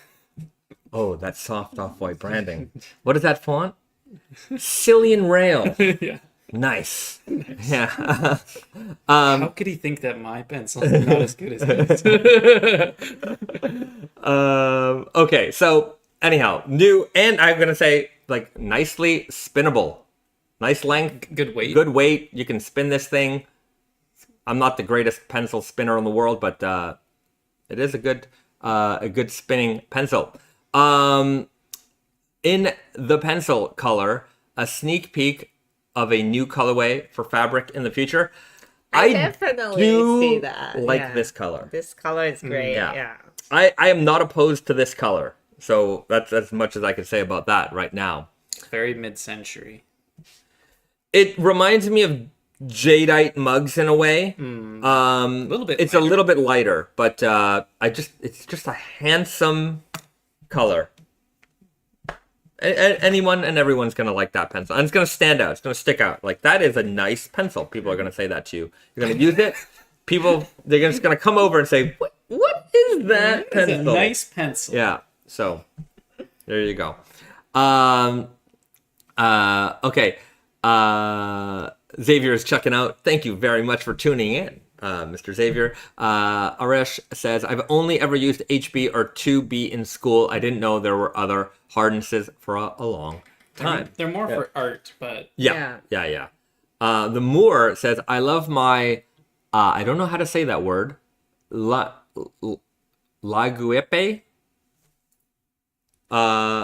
Wonder Looper fountain pen. Thanks. Well, just FY, I don't know, maybe that's a different pen. We had a Wonder Looper, like fountain pen. Yeah, plastic fountain pen. The model number or like the model name of that one is called Tradio. It's the Pentel Tradio, but it was the craft design technology colorway edition of it. So it's a collaboration with Craft Design and Pentel, and then with Wonder Looper all together. And so we work with Craft Design to do iterations of their pens and stuff too. So I see. Oh, the Moore says it's a Terry word of the week for a gift from a. Oh, I guess that word. Word of the week. Word of the week. Okay, we don't have a word of the week here, but we also don't know many words like Terry. We don't know words like Terry. Terry is He's a a wordsmith. Yeah. If he was a rapper, he'd be a good one because he knows all the words. He also loves to rhyme, actually. Or no, maybe not rhyme, assonance. He loves alliteration. You notice that? What does that mean? He loves to alliterate, like when you use like the same sound. I'm illiterate. Is that the same thing? No. I'm illiterate. But yeah. All right. People are enjoying the mint color. Yeah, I think this is anyhow. We'll see. We'll see one day. We'll see one day maybe. We'll see one day maybe possibly. But yeah, we have a few new nifty gifties Yes. in the works. So that with any luck, we'll have them ready for the next release. And if luck isn't completely on our side on that one, they'll at least be ready for the big sort of final release of the season. That is to say, there will technically be one release after that, which is the black fleeced Foxfibre, which is going to be the Blue Owl exclusive, which will be available exclusively at Blue Owl and Wonderlooper.com. So we'll have you covered there both ways. So we're looking forward to that one. We showed off the sample many weeks ago, but we had to send the sample back to the factory because that was a factory sample. And anyhow, we'll get some more updates on that probably pretty soon. Yes. Okay. The brown belt says his Ticonderoga pencil is his number one. The Thai, it's always hard for me to say Ticonderoga, but it's fun to say. They make some nice stationery in America, made in the U.S. and A. The Lawmaster says, I don't believe in literature, hence I am illiterate. I like that. I like it. Literature doesn't exist. Okay, I don't read either. Yeah. There was a thing a long time ago, something about birds didn't exist. Birds don't exist. They're just from the government, man. They're not real. They're not real. It's just spying on you. Right. They're just. Have you ever Let's be careful where we go here. just like the chemtrails too? Don't look that up. They're real, man. Yeah. It's just, sometimes I like to partake in the insanity of the internet. I'm just like, you know what? I want to hear you out. You know what I mean? Like, Tell me more. Tell me more. Like, so if somebody has sometimes you have a friend who's got like a really crazy idea. You just gotta let them talk. Yeah, man. I'm like, you know what? I'm with you. I'm all for it. Whatever you got, whatever story you want, whether it's the birds being non-existent or I don't know. I mean, it's like when an idea is that far off, like you just want to know what the justification is. I just I will. Ever happened to you with homeless guys? Sometimes homeless people will come up to me and just start telling you the craziest stuff. Like they didn't want money. There was no agenda. They'd just be like, the queen, she's gonna die tomorrow. Da, da, da, da. Like telling you crazy stuff, and you're like, oh really? Okay, interesting. Right. If anyone says anything with enough passion, it is certainly something worth its value in entertainment. Yeah. Right. I used to.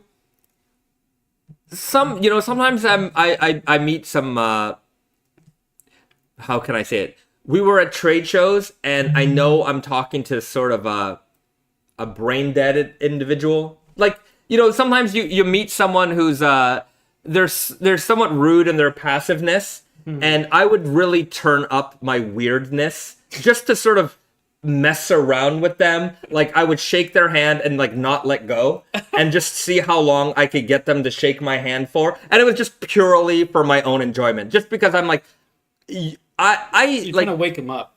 It's not even that. I just want to annoy them. There's something about a certain personality type that I'm just like, I'm going to be so weird right now, and you're not going to like it. And it's going to drive you nuts, and you're not going to say anything about it.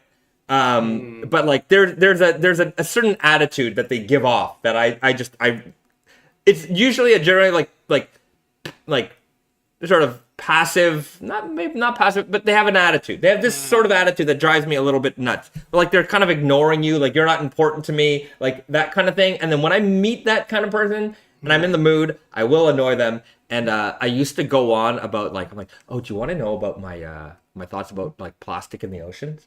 And they're like, no. I'm like, but don't worry, I'm gonna tell you all about it. I'm like, it's actually, it's really about like the new coming of Pangea, and that the plastics are there just to like fill it all back in. And that's why humanity was created, because we're plastic like creators, and like nature developed us, evolved us into and like in my brain I'm like, you're actually listening to this? Like you're actually like, because it's socially awkward. Yeah, right. And so sometimes I will put on like just the absolute most bizarre story I can think of, just to see if I can engage them in like this odd thing that they're. I would say though, sometimes like they deserve that. Yeah. But other times they don't, and I feel bad. It's like you don't have to listen to this. Yeah. You can actually. Yeah, you can actually walk push away. back on Yeah. this. They're like, really? I'm like, yep, yeah. No, there's a scientific find. They by the way are trying to hide it, and Some people are very, polite. You gotta, yeah, you gotta consider that. if they're polite, I'm not one to do that. It's really if I feel like I know the person that I'm trying to annoy. But yeah, the long handshake is one of the greatest. Do you ever do the double handshake? I find it weird when people do the double handshake. I don't do a double handshake, but the long one, I love a nice long, and you really got to crank it. Like you just got to keep while you're talking to them. Like you just keep the conversation rolling, handshake. eye contact Yeah. And they're just like, what is going on here? And anyhow. You know what the worst handshake though is when you go to handshake and then instead of people like locking in, they go like this and then grab onto your fingers and you're like, oh. Yeah. And I'm like, what is going on here? The like limpy little. The little I don't flopping. want to touch your hand. It's Yeah. like, okay, then we don't like. Wait, what? Don't give me that. I want it to be like, You gotta lock in. If you're gonna come in for a handshake, Yeah. you gotta commit to it. Yeah. Oh man. So 4 to 5 doctors choose Camel cigarettes. Mr. Hayes T says it's true. Back in the day, it was prescribed by all medical professionals. Yeah, 4 to 5 doctors prefer the taste of these. Man, watching some of those old commercials is wild. Yeah. It's really impressive. I love an old commercial.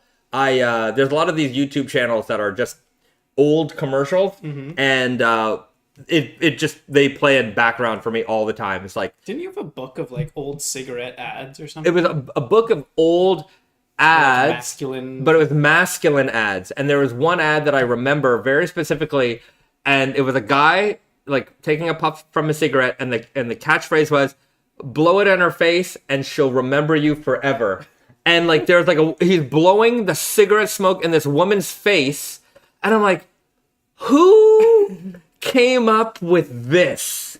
Like, let me just ask you 1 second. Like, I'm sure if Mad Men, maybe there's all these guys in these offices. I'm like, there must have been one woman in the office, just one, that they were like, hey man, do you like it when people blow cigarette smoke in your face? They will remember you, but they'll remember you because they hate you. Yeah. Jesus Christ. Negatively. I'm like, that is a great ad for its like, Bad behavior. but it's just like mindlessness. Like, Yeah. I'm like, how could you think?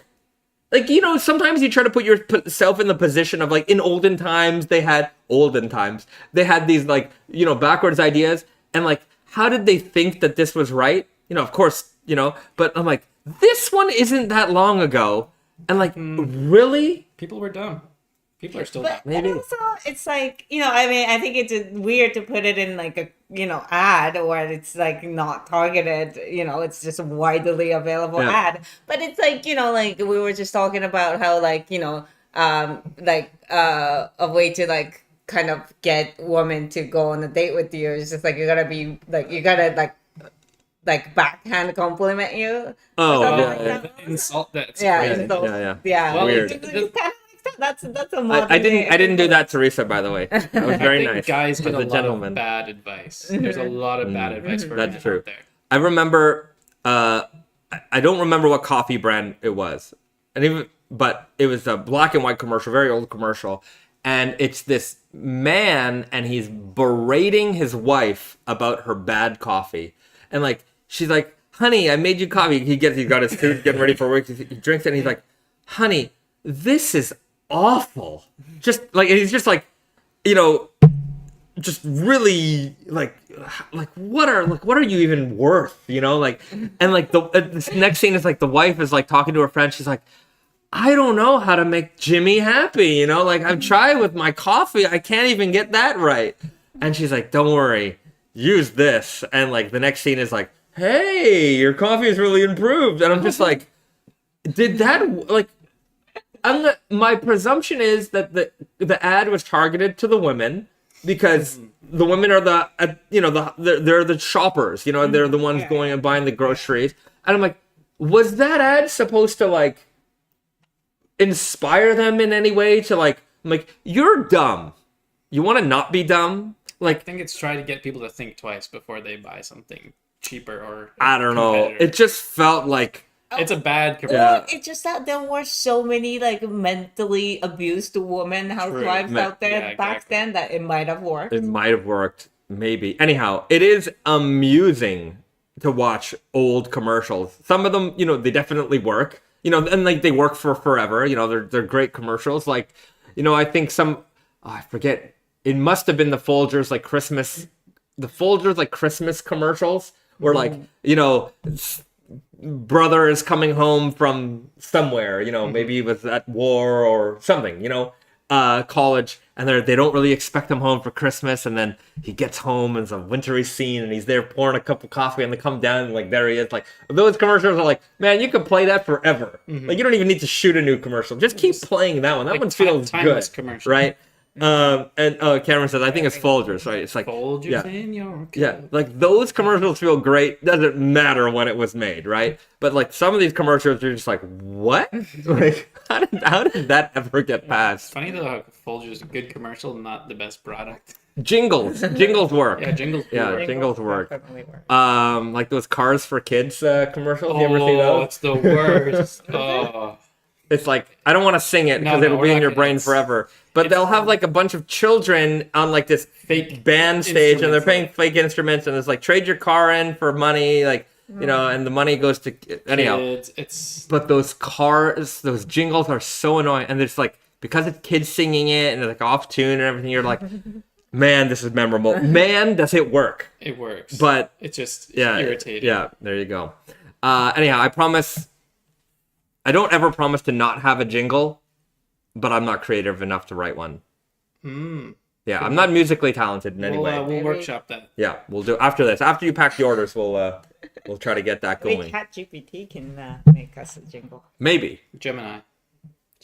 whichever I'm one. Team Gemini. All right, fair enough. But you know what we should do right now? Snack time. Okay. We hungry. have. You're hungry? Well, we've got too. something special. Yes. And special occasions. Special that we have occasion. here. As I was coming here on the train, I thought I should have brought something Canadian to do. Well, Right. don't worry, we got something Canadian. Oh, there we in go. our country. We had the ESPN again. Yeah. So, It was a gift. A gift from a visitor to the shop. Oh Yeah. wow! A fellow. It's Canuck? some miles. Look. This is what happens to potato chips when you put them in your luggage. They deflate. Right? There's a lot of pressure. Maybe it got too. Then Yeah. it leaked Yeah. out. Probably. It's the high and low pressure. So we've got some Canadian limited edition Ruffles Poutine edition. So this is the national dish of Canada, of Quebec, specifically Quebec. Quebec. Canada likes to claim the whole thing, No. but it is a Quebec specialty, Once you leave right?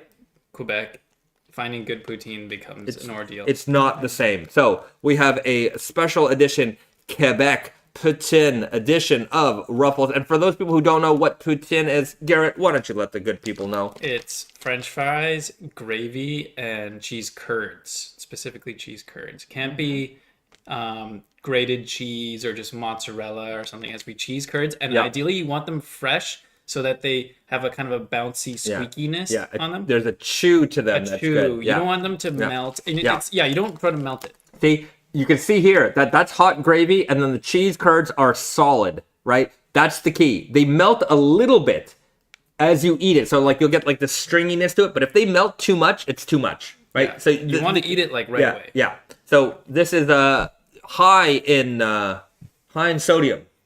So, like after you eat it, it's just your anyhow very A salty. lot of fat. Here's the a lot of question: fat. is poutine a meal or a side It dish? is a meal. I'd say side dish, person. It's a snack. It's a snack. It depends. Whatever. It's like a 2,000 Yeah, calorie yeah. snack. Exactly. Hayes T says the DVD hits once a week in the stream. I guess there was a corner hit. We saw it this morning. Yeah. It hit. I swear. Well, but somebody said that it hits every 16 minutes. Wait. Nah. What was I it? think it I think that was a good hit. Was it? Yeah. I think that was a good hit. So, anyhow, we'll have to check the replay. We'll have to check the replay. Okay. But also, Ruffles is a Canadian chip company, no? I think it's American. Is it American? Yeah. They're not like But huge. here on the bag it says made in Canada from domestic and imported ingredients. I think they probably have different plants. I have a feeling that Ruffles is Oh, an they have plants American everywhere. brand, but they have plants everywhere. Oh, I have a chip thing to tell you about after this. Okay, and they're made by Frito-Lay. So Frito-Lay, the good people at yeah. Frito-Lay. Yeah, so it has English and French in here, like all good Canadian products do. So you can see that it is really authentically Canadian. So Okay, let's do it. Okay, so we've got the poutine chips here. Let's get a. Yeah. Mm-hmm. It has a poutine the chip fragrance. is in good condition. Yeah, great. Yeah, that's true. The bag looked a little crushed, but the chips are in fine shape. So It smells like gravy. it smells like gravy, right? That's the ruffle right there. Okay. Some small brown specks on it. Yeah. All right. All right, let's do it. Cheers. Cheers. Creamy at the start. Kind of tastes like a sour cream chip. It does. Cheesiness. But I don't know if it's like cheese curd flavor. It's not tastes like the cheese from the other. I think they just took cheese and gravy. The end taste tastes like poutine. The potato and the gravy Yeah. taste remain. Yeah. But There's a bit of the cheese. This is pretty accurate, I have to say. I Like, think it's too creamy though. it's very creamy at the start. Whatever flavoring that it has, a creamy that Ruffles does, like with their sour cream, it Yeah. has sort of an initial taste of that. But Yeah. in the end, it really does do a good representation of poutine. Pretty good. I don't call it poutine. It's poutine. I Right? say poutine. No, don't. It's wrong. Well, I'm from the West Coast. Get it right.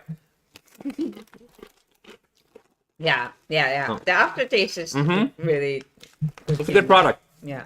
If you're in Canada or planning on visiting the Great White North, check it out. Fabriqué au Weird, 'cause I Canada. haven't even seen these in the store. Right. So I don't know where in Canada exactly you might be able to find these. Maybe you just haven't seen it, Maybe but it's Western Canada. perhaps. Perhaps. But great product. It's actually, Yeah. surprising how we don't see this flavor. Yeah. Well, it's probably something to do with like the logistics, like. Yeah, but it's such a good idea. Everybody likes the flavor. I'm But trying to is- get crunch ASMR, But but is poutine kind of like a well-known thing around the world? No, I mean not the world, but like in Canada, like this should be like one of the like most ketchup chips and Yeah. poutine this should be flavor. a standard flavor in Canada. Yeah. Like in Japan, nori is a standard flavor for chips here, and that's seaweed flavor.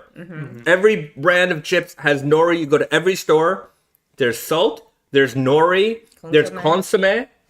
Those are the three most popular. That's so crazy that consomme is like. Consomme is good. Consomme's great, Consomme yeah. chips are good. All right, we got it. The ticker. We're hit 30 orders from 1 to 30 in one live stream. Unbelievable. It must be thanks to the wonderful good looks here of Garrett. He brought all the luck. Well, thank you very much, Mr. Garrett. What rating do you give this on a scale of what's a good scale? 1 to amazing. From oh no, I'm not gonna go there. I'm just trying to think of something Canadian. How many mooses? How many? Yeah, what's the moose scale on that one? Okay. How many beaver tails? I'm gonna say 7.2 beaver tails out of 10. I give it 3.5 beaver tails out of 5. It's a good rating. About the same. I'm gonna be giving 75. What is a Canadian thing? Maple 75. syrups. 75. What kind of other pelts do we deal with in Canada? Beaver pelts. Reindeer. Sure. Moose. I don't know. Deer. I've been Yeah, out of Canada. For, yeah, Moose. moose. Yeah, Yes. moose antlers. Canada goose. Canada geese. Well, Yeah. they don't really have pelts. They got feathers. They got down. They Yeah. got down the Canada Goose So- jackets. Long story short, we like it, and I would recommend it. It's not outstanding, but I would buy it. I would say that this is standard. This is like a core. This should be a core product. Yes. Could be Right? more, yeah. Yeah, this should be core. It's not like mouth-wateringly incredible, but it like if this was on the rack with sour cream and onion and everything else as a regular, I would reach for this one every now and then, like I would any other flavor. So there we go, everybody. It's been a wonderful live stream hanging out with you, hanging out with Mr. Garrett from. Thanks for having me. Tell us where they can find you, Garrett. nakedandfamousdenim.com. We also have the Naked and Famous Denim YouTube channel. So every Thursday, 7 p.m. Eastern time, we have a live stream as well. It varies. Sometimes it's me and Brandon. Sometimes me and Terry. Sometimes Vinny's on it. We also have This Week at Naked and Famous Denim, as well as a bunch of other content and stuff on YouTube. So And there you go. And Check it out. will you come back again to the show? of course, every time. Every time. So there you have it, everybody. Risa, final thoughts? Final thought. Thank you for everybody who supported our mini launch, and stay tuned for more Wonder Looper news. More Wonder Looper news coming at you. So just a quick recap. Double heavyweight French Terry Foxfibre. Foxfibre double heavyweight French Terry is coming out October 24th at midnight Japan time. That's 11 a.m. Eastern on the 23rd. North American time, Eastern time. Watch out for retailer availability and time releases. So that's our next release. Everything else this season coming out early November. TBD on that release announcement. We just released some tsuriami Foxfibre t-shirts today and some fleeced Foxfibre sweatshirts. They're on the website right now. Whether you're watching, I don't know, depends on availability, depends on when you're watching. If you're watching now, there's probably some stock there. And you helped us get some from 1 to 31 in not that long a time. So thank you very much for everybody who tuned in, supported. However way you support. You hit us the like button, subscribe, buy something. Doesn't matter. We love you. We're glad you're here. And we'll see you guys next time. Do something nice for yourself and Somebody else. that's it. All right. We'll see you guys next time. All right. Bye, everyone.